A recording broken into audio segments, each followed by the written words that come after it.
United States Marine Corps is today considered to be one of the elite armed forces of the world. They have developed a fiercely proud tradition in combat, and they are rightly feared by any potential enemy of the United States.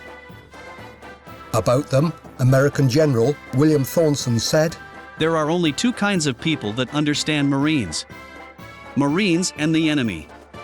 Everyone else has a second-hand opinion." This is the story of how, in the summer of 1918, at Belleau Wood, the US Marine Corps gained their reputation and how they helped change the course of the First World War.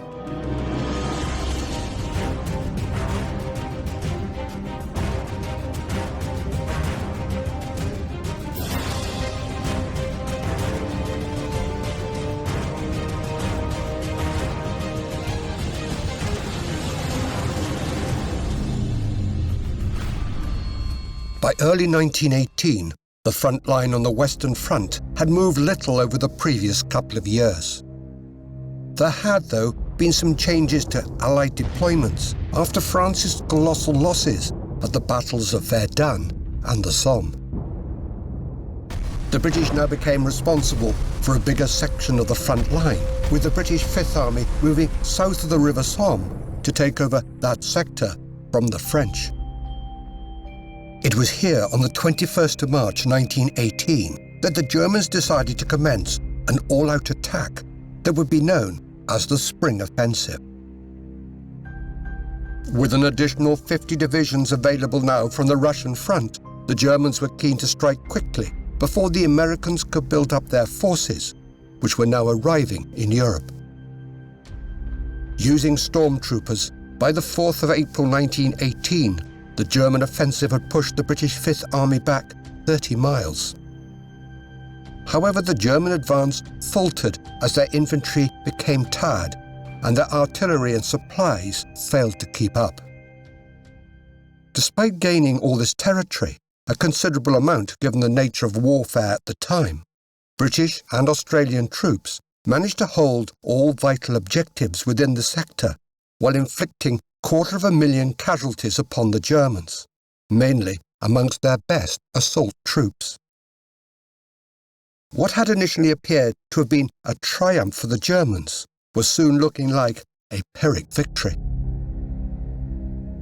Having failed to achieve a breakthrough, the Germans switched their attack to the strategically important town of Ypres as a precursor to capturing the Channel ports and thus preventing Britain's further participation in the war. On the 9th of April, they launched an assault in the Ypres salient, but in more desperate fighting, British, Canadian and New Zealand troops managed to hold the town, resulting in the Germans calling off their attack less than 3 weeks later. So the Germans switched their attack again. On the 27th of May, they attacked the French Sixth Army north of the River Marne. Here the Germans' clear intent was to break through to Paris, or at least draw sufficient British troops from Ypres to weaken their defences there, whether a further attack could then be made. Within days, the Germans had pushed the French back to within 30 miles of the outskirts of the capital. Serious concern rose amongst the Allies as to whether the French could withstand a further assault in that sector. By this time, American troops had already been operating in deployments under either British or French command, largely for familiarization purposes. It would be July 1918 before the US Army would be ready to fight as a unit in its own right. However, at the end of May, 2 US Army divisions, the 2nd and 3rd Divisions, were quickly deployed to assist in stemming a further German push towards Paris along the Marne Valley. Within the US 2nd Division was a brigade from the US Marine Corps.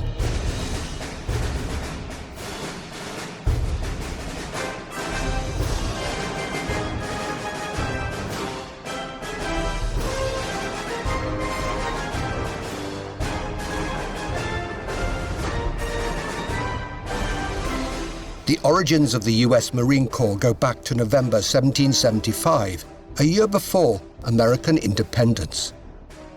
The Continental Congress, a body that met in Philadelphia to coordinate the American colonies' resistance to British rule, formed the Continental Army and dispatched George Washington to Massachusetts as its commander. They also passed a resolution to raise 2 battalions of Continental Marines that would serve with the Continental Fleet in much the same manner as the British Royal Marines. This force of Marines was never looked upon with any great favour by the future President Washington. It was resultantly disbanded after the end of the Revolutionary War, when the Continental Navy's ships were sold. But 1 year after Washington stood down as president, Congress resurrected the Marines under the name the United States Marine Corps. Their purpose was to serve as infantry aboard naval vessels, being responsible for the security of the ship and its crew by conducting offensive and defensive combat during boarding actions. Their role also included defending the ship's officers from mutiny, so their quarters were often strategically positioned between the officers' quarters and the rest of the ship's crew. In due course, their role was varied and changed, especially as the likelihood of mutiny in the Navy declined as it became more professional. The Marines adapted by focusing on amphibious operations, especially the seizure or defense of bases to support naval campaigns. In 1917, the USA's mobilization for the First World War challenged the American military. Never before had America needed to transport great numbers of troops across the Atlantic and then keep them supplied there. It therefore quickly needed new and greater organizations and command structures. Where possible, existing units and structures were expanded, including the US Marine Corps.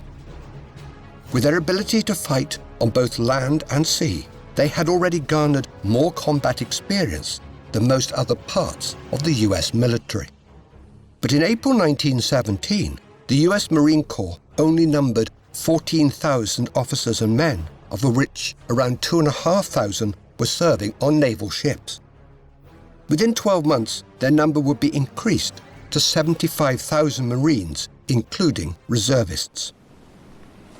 That June, the 5th Regiment of Marines sailed for Europe, followed shortly by the 6th Regiment and the Marines' 6th Machine Gun Battalion. These units would form the Marines' 4th Brigade, which would deploy as part of the US 2nd Division. During late 1917 and early 1918, the US 2nd Division was involved in training and familiarization of the conditions and tactics on the Western Front. By the end of May 1918, the Germans were making their concerted push towards Paris. General Pershing, the commander of the American Expeditionary Force, agreed to French requests for help. He sent the US 3rd Division to help prevent the Germans crossing the River Marne near Château-Thierry, while the 2nd Division was deployed in the enemy's main axis of advance, just to the north, close to the village of Lucy-le-Bocage. It was here that a gap had opened up in the French line, creating a salient on the north side of the River Marne. A further push by the Germans here could easily result in a breakthrough. The Germans could then push along the Marne Valley to Paris, which they would reach within days. With this possibility, on the 1st of June, the untested US 2nd Infantry Division was given responsibility for holding the front line near Lucy-le-Bocage. Opposite them was a wooded hill called Belleau Wood, which was occupied by the Germans. The commander of the Marine Brigade was the Army General James Harbord. Having taken over a sector of front line, senior French officers ordered him to dig trenches further to the rear. His reply to them was, "The Marines will hold where they stand." Instead, he gave orders for his men to dig small trenches known as foxholes, from where they could shoot at the enemy. It was not long before the Germans renewed their offensive. Nearby, demoralized French troops started to fall back. One French officer, as he passed through the Marine lines, advised the Americans to join the retreat. But Captain Lloyd Williams of the 2nd Battalion, the 5th Marines, famously replied, Retreat? Hell, we've just got here. With the French gone, there followed a period of eerie quiet as the Marines waited to see what would happen next. The following afternoon, the Marines spotted German infantry advancing confidently through a wheat field towards them. These Germans, having seen the French withdraw the previous day, did not realize that the demoralized French troops had been replaced by US Marines whose morale was high and who took particular pride in their marksmanship. As the Germans advanced over open country, they presented a shooting gallery to the Marines. At 800 yards, the order was given to open fire. Quantities of German soldiers were seen to fall as the first volley tore into them. The German advance wavered as survivors also went to ground, seeking cover from the Marines' fire. German officers cajoled their troops to resume the advance, but as they rose to their feet, they were hit by another volley.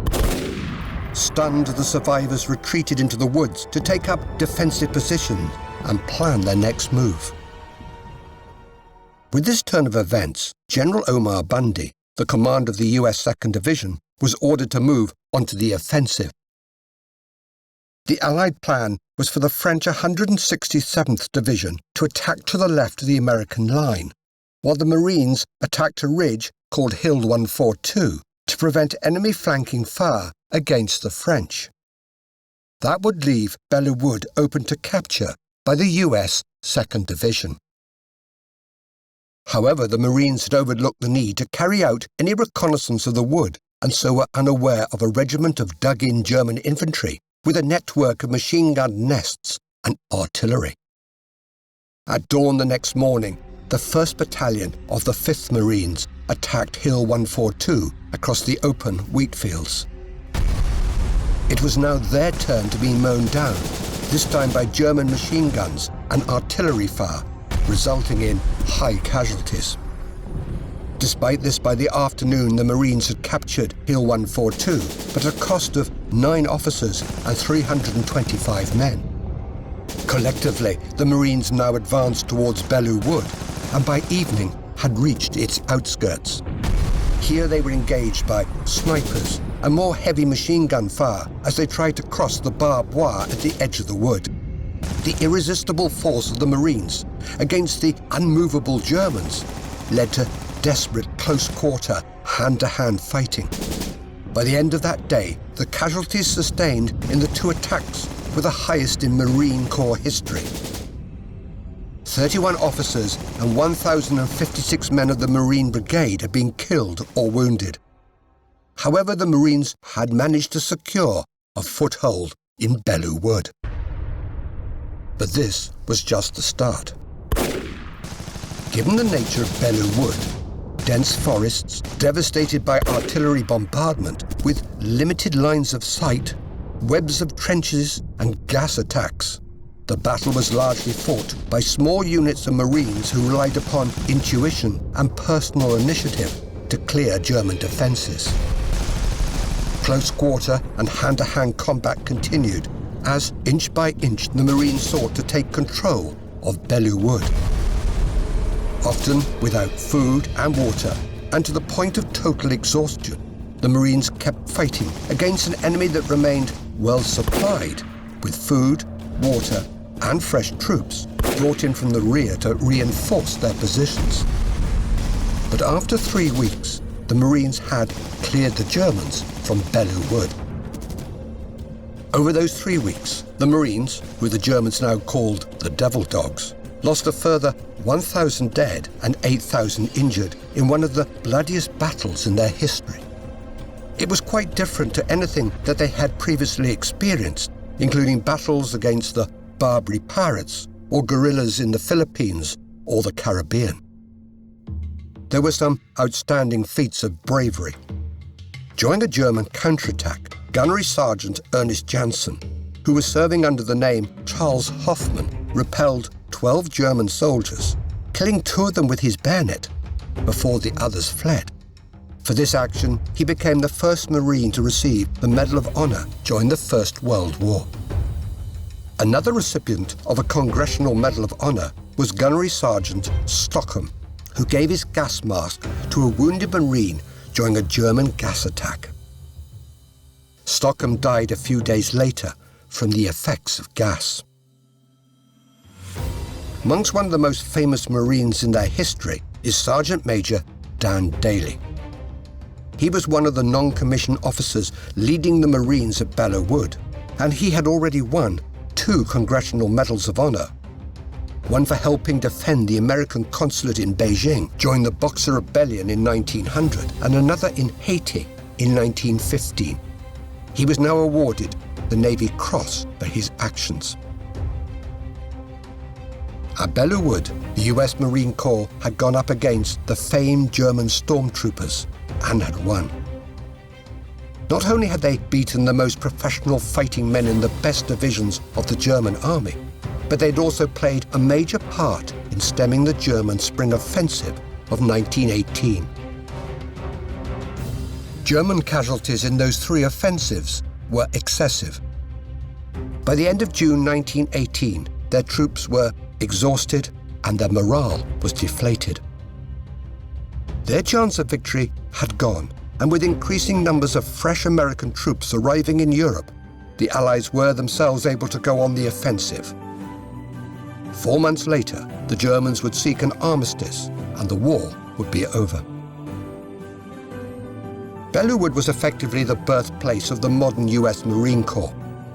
Back home, American newspapers were forbidden to name individual units fighting on the front line.